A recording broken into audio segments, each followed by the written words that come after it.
I've been wanting to do this for quite a while, and after working on this for quite a while, I can finally present to you the first official digital Bene Productions product, Optics Plus. A bundle filled to the brim with everything you need to spice up your artwork. Today I'm giving you a quick tutorial on how to use them and just kind of give you an overview of what this is.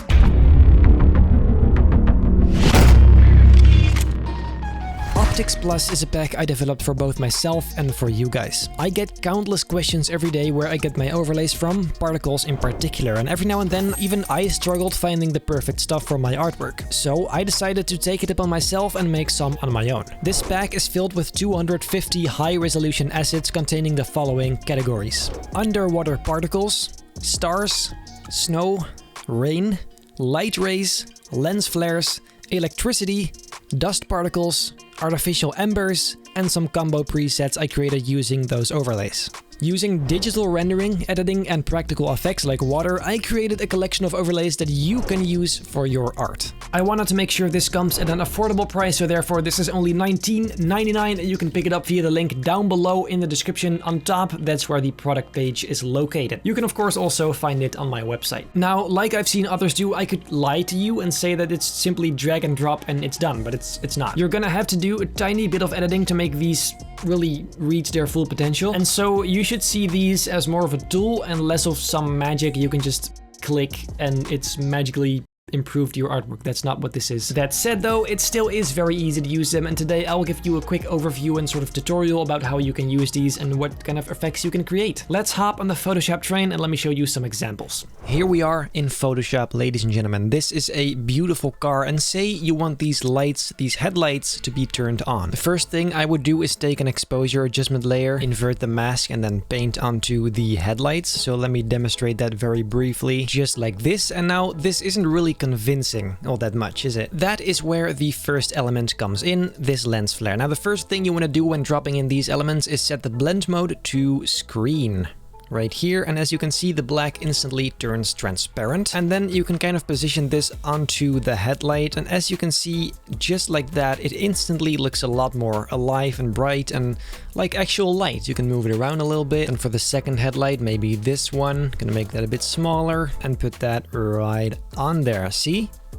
That is pretty good. Now, for example, you can always layer them as well by kind of warping them and putting them on there just like that. So when you layer them, you get this nice horizontal flare effect if that's what you want. You can really go as crazy as you want. You can also include the light rays like these that are also included. Set those to screen as well. Make it very narrow maybe for this one. Rotate it and then put it right onto that headlight there, which makes it look like it's really, really bright. And then you, of course, are gonna have to erase the edges to make sure you don't see that weird line there, just like so. And you can play around with the fill to make it transparent a little bit more. And as you can see, this is before, this is after. You can create some really nice effects using this in really just a few clicks. Not one, but a few. And now that we're busy anyway, we could as well just put some stars in the sky, put that on screen, make it a little bit smaller like that, like so. And then I'm gonna duplicate that one more time and even another one. There you go. Put those in a folder, add a layer mask, invert that mask, and then we can kind of paint really softly over the sky to create a subtle star effect just like so. And just like that, you have instant stars. It's that simple. This, however, is just one example, so let's see what other stuff we can make. Here we have a nice hazy scene, and say I want to add some rain to this. I will add in this beautiful rain overlay that is included, put that on screen. And now this does require some editing because obviously this looks like absolute trash. We're also gonna have to layer these, so let's also add this more subtle one first. Now this we're just gonna put all over the whole thing, so I'm gonna copy it and put it right next to it. As you can see, this already kind of gives the idea, however not quite, so let's go ahead and add a layer mask, and then we can kind of erase some of the areas in the darker spots, like for example up here and on the ground here. And as you can see, that already looks a lot better. Then we can use this second one to enhance it in some areas, for example where the really bright lights are. So I'm gonna hide this with a layer mask, then grab the brush and paint over the very bright areas, like for example this very bright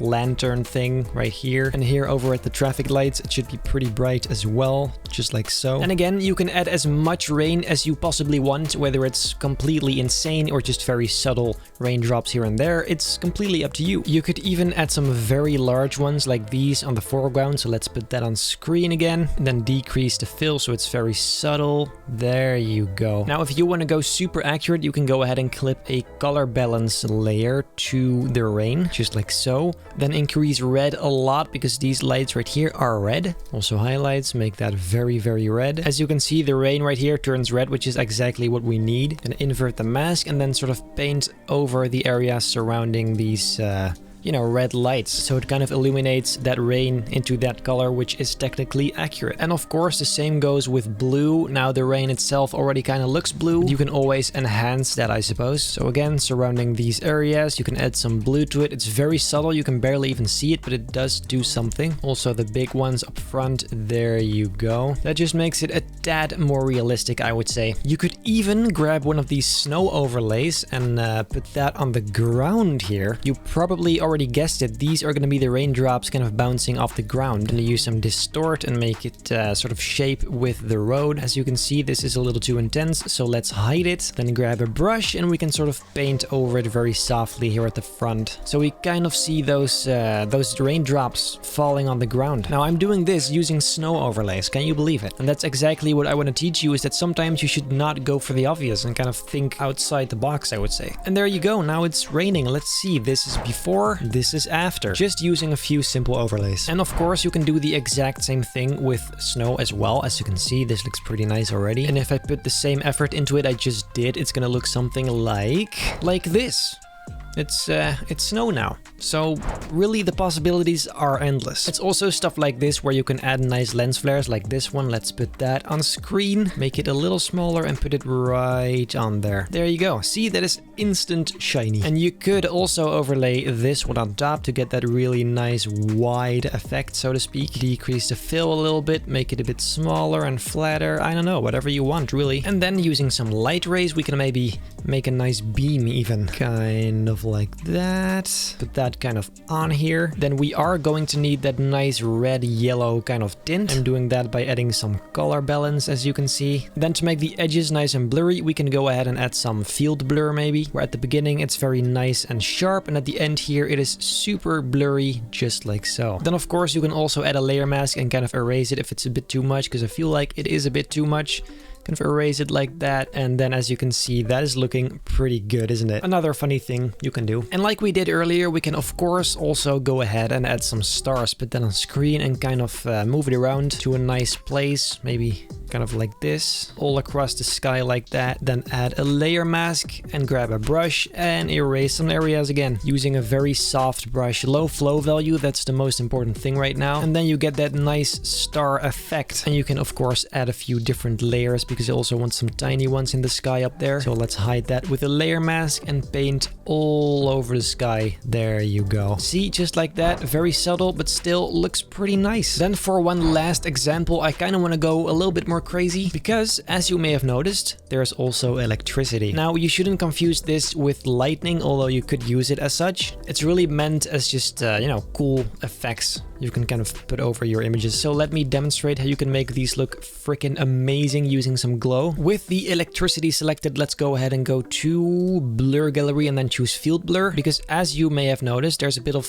depth blur going on. So let's set a point here where it's still sharp, and then a point right here where it's going to be very blurry, just like so. Now to make that very bright still, let's go ahead and increase the gain on the bokeh effect, just like so, to make it nice and bright. Increase that a little bit, and there you go. That looks really bright. And now this is where these overlays really shine. Let's go ahead, add a new solid color and make that very nice and brilliant blue. Hit OK. Set that on linear dodge add, and invert the mask. Grab a brush, make sure the flow is very low, and then we can go ahead and paint a very nice glow on top of this, you know, electricity. Then afterwards, if you don't really like the color, you can always go ahead and change that and tweak it until it's just right. Then you can duplicate that glow and make one a bit brighter, kind of like this. Then again, invert the mask and kind of paint over these glowy areas once again, just like that. Make it nice and bright. Now, doesn't that just look very, very cool? Just using some simple electricity overlays. Now, this effect we can enhance by using some of my favorite overlays in this pack, the water overlays. Now, I barely ever use these for water because they just look freaking amazing. So let's put that on screen like this, kind of put it in the corner there. Then go ahead, add some color balance to that. Make sure it's nice and blue using these sliders. There you go, ladies and gentlemen. Make sure that whole thing is below the glow layers because that will make it look just a bit more vibrant and bright, I guess. And then once you're happy with the way that looks, add a negative mask and kind of paint over the very bright areas right here. Shouldn't be too much, just subtle. Add these nice lens orbs. Very, very cool. That looks pretty sick, not gonna lie. Then for some smaller water overlays, we have these, which we can also kind of add. I think these would be very cool to add as kind of sparks around the very bright area. So invert the mask, grab a brush and paint around these areas, creating these kind of sparks, just like so. That looks very nice, doesn't it? You can really go as crazy as you want, but this is kind of the potential this pack has. Then as you may expect, you could also just add some highlights to the subject to really make this look super bright. Invert that mask and kind of paint over some really bright areas, like for example, his hand should be lit just a little bit by this bright light, and his arm as well, just a tad, not too much. There you go. See, that looks freaking sick, dude. Holy guacamole. And using the lens flares, you can maybe even add some very nice bright glares onto the light effect as well. For example, here it is super bright, so let's go ahead and add a very big one there. See, just like that. That's also kind of nice. Or maybe this one right here. It's really whatever you want. Anything is possible. So yeah, that is, I guess, it for this one. Of course, there's countless examples I could show you, but really the essence is that you can just layer these, use them in whatever way you want, and you can create some really cool effects using these. It's very easy, very quick, and really, I use this stuff all the time, so I'm happy I made this so I can start using this as well. Now this is the point where I tell you that you absolutely cannot live without this and that you need to buy it and you should buy it, and really I'm not going to. I personally think if you do photo manipulation, I think this could help. It's a very easy way to kind of spice up your work. Yet I'm not gonna be the one to tell you that you should buy this or that you need this. Maybe you don't, maybe you make your own. I don't know what you're up to. Really what I'm saying is I think this could help, but you have to make that decision on your own, and